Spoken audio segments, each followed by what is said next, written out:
Hello dear students, मेरा नाम अनिल कुमार श्रीवास्तव है। आप सभी लोगों को पता है कि बांग्लादेश में इस समय सत्ता का संघर्ष चल रहा है और हर लोग अपने अपने दांव आजमाने में लगे हुए हैं। अब वहाँ के आर्मी चीफ हैं वकारुज्जमा साहब, उन्होंने अराकान आर्मी के हवाले से कहा है।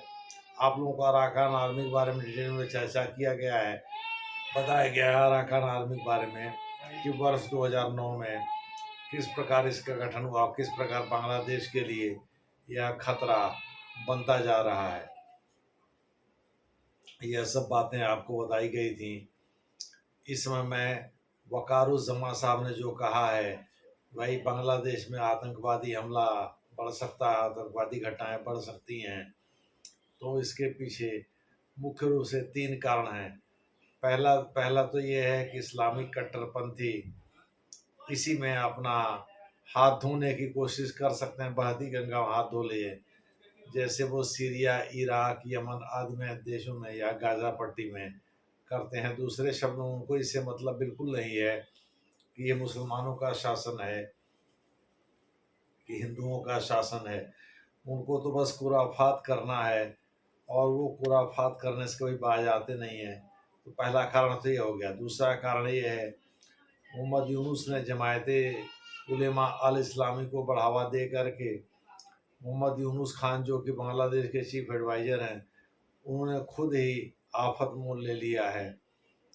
इसी बीच उन्होंने अराकान आर्मी की उपेक्षा भी की है। अराकान के यानी राखाइन प्रांत, म्यांमार के राखाइन प्रांत में रहने वाले जो रोहिंग्या मुस्लिम हैं, उनकी उपेक्षा भी की है, उनकी समस्या को संबोधित करने के बजाय। और तीसरा कारण है वहाँ अल्पसंख्यकों पर होने वाले अत्याचार, जिससे कई अल्पसंख्यक भी ये इस बात से खुश होंगे, चाहते हैं, हो सकता है वो षड्यंत्र में शामिल भी हों। मैं ये पक्के तौर पर ये कह नहीं सकता कि भाई देश अस्थिर होगा तो हो सकता है कि सरकार की नींद खुले और सरकार किसी भी तरह के आतंकवादी घटना को गलत नज़रिए से यानी शक के नज़रिए से देखे और फिर उन पर प्रहार करे।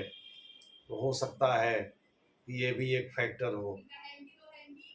दूसरे शब्दों में 3 कारण मैंने बताया, इसमें सबसे महत्वपूर्ण जो है, आप कह सकते हैं तीनों महत्वपूर्ण हैं, इनमें सबसे महत्वपूर्ण जो है ये लगता है अराकान आर्मी द्वारा बांग्लादेश को हड़काया जाना कि भाई अगर आप नहीं सुधरे तो हम इस पर आतंकवादी घटना यहाँ करने के लिए मजबूर होंगे। दूसरे शब्दों में रोहिंग्या मुसलमान जो हैं वही आतंकवादी के रूप में, या आप कह सकते हैं कि आत्मघाती दस्ते के रूप में काम करेंगे और वह बांग्लादेश में कोहराम मचाएंगे। फिर बांग्लादेशी भाग करके भारत का रुख करेंगे, जैसा उन्होंने 69 से 71 के बीच में किया। और फिर देखना होगा आगे क्या होता है। जो भी है, वकारुज्जमा साहब की ये चेतावनी निश्चित रूप से बांग्लादेशी शासकों की नींद उड़ाने वाली है। देखना है वो इससे कैसे पार पाते हैं। आगे जैसा होगा वैसे हम इस पर चर्चा करेंगे।